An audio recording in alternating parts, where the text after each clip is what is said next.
जिन विदेशियों को शरण देने की बात आप कह रहे हैं, कल वे भी तक्षशिला की भूमि पर अपने अधिकार का दावा करेंगे। जहां तक्षशिला के भविष्य का प्रश्न है, वहां भावनाओं का कोई स्थान नहीं है। अभी आपने ये क्लिप देखी, इसमें साफ साफ कहा गया है कि अगर हम विदेशियों को शरण देते हैं तो भविष्य में वो हमारी ही भूमि पर, हमारी ही जमीन पर दावा लगाएंगे, अधिकार जताएंगे और हम कुछ नहीं कर पाएंगे। और जहां पर देश के भविष्य की बात आती है, वहां पर भावनाओं के लिए कोई स्थान नहीं है। भारत में वोट बैंक की राजनीति इतनी गंदी हो चुकी है कि भारत में तुष्टीकरण, एक वर्ग विशेष का तुष्टीकरण किया जाता है और घुसपैठियों को भी आरक्षण देकर उनको सरकारी नौकरी दी जाती है। एक रिपोर्ट आपको बताना चाहता हूं, इससे आपको पता चलेगा कि किस किस तरह के काम भारत में हो रहे हैं। इस तथ्य के पक्ष में अनेक प्रमाण हैं कि पश्चिम बंगाल सरकार हिंदुओं के साथ सौतेला व्यवहार करती है। अब एक और प्रमाण सामने आया है। कुछ समय पहले ममता बनर्जी सरकार ने राष्ट्रीय पिछड़ा वर्ग आयोग एनसीबीसी को पिछड़ी जातियों की एक सूची भेजी थी। इसमें 73 मुस्लिम जातियां थी और केवल 10 हिंदू जातियां हैं। इस सूची पर एनसीबीसी के अध्यक्ष हंसराज अहिर ने घोर आपत्ति दर्ज की है। उन्होंने कहा है कि इन 83 जातियों को पिछड़े वर्ग में शामिल करना संभव नहीं है, क्योंकि इनके बारे में राज्य सरकार ने आवश्यक जानकारी उपलब्ध नहीं कराई है। उन्होंने यह भी कहा कि आयोग ने राज्य के मुख्य सचिव को 4 बार बुलाया, लेकिन वो आए ही नहीं और न ही इसके बारे में कोई उन्होंने जानकारी दी, इसलिए सूची को मान्यता नहीं दी जा सकती। ये भी बता दें आपको कि इस समय राष्ट्रीय पिछड़ा वर्ग आयोग की सूची में पश्चिम बंगाल की 98 जातियां शामिल है। राष्ट्रीय सूची में 98 हैं, जबकि पश्चिम बंगाल की पिछड़ा वर्ग आयोग की सूची में 179 जातियां हैं, 179। इन 179 में से 61 जातियां हिंदुओं की हैं और 118 यानी 1/3 हिंदू की हैं और 2/3 मुस्लिम जातियां हैं।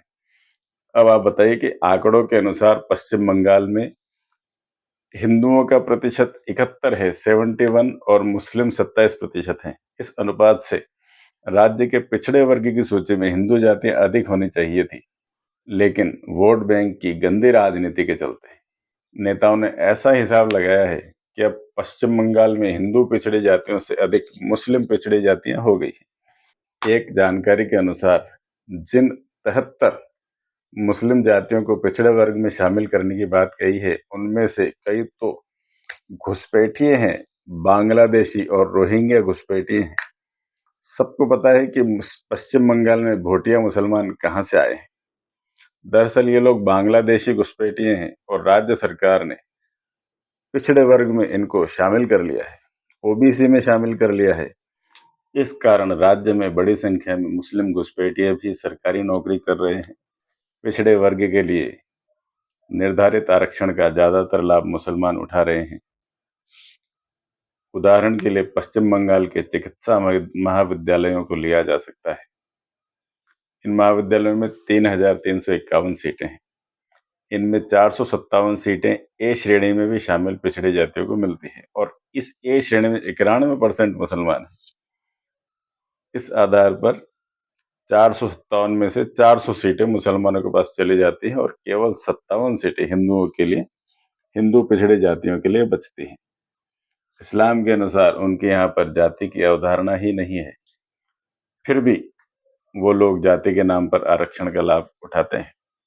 वास्तव में इसके लिए वो नेता जिम्मेदार है जो वोट बैंक की गंदी राजनीति करते हैं और तुष्टीकरण की राजनीति करते हैं। इसलिए वोट बैंक की राजनीति को खत्म करना बहुत ही आवश्यक है। आप कमेंट करके बताना कि घुसपैठियों को आरक्षण और सरकारी नौकरी मिल रही है भारत में, ये बात आपको पता थी या नहीं थी? और वोट बैंक की राजनीति को खत्म करने का आपके पास क्या आइडिया है, ये भी आप कमेंट करके जरूर बताना। वीडियो अच्छा लगे, जानकारी अच्छी लगे, इस तरह की अनसुनी बातें जानने के लिए सब्सक्राइब कर लीजिए, लाइक, कमेंट और शेयर जरूर करना। और भारत में आरक्षण के हकदार कौन कौन हैं, यह बात जानने के लिए यह वाला वीडियो अवश्य देखिए। वंदे मातरम, जय श्री राम।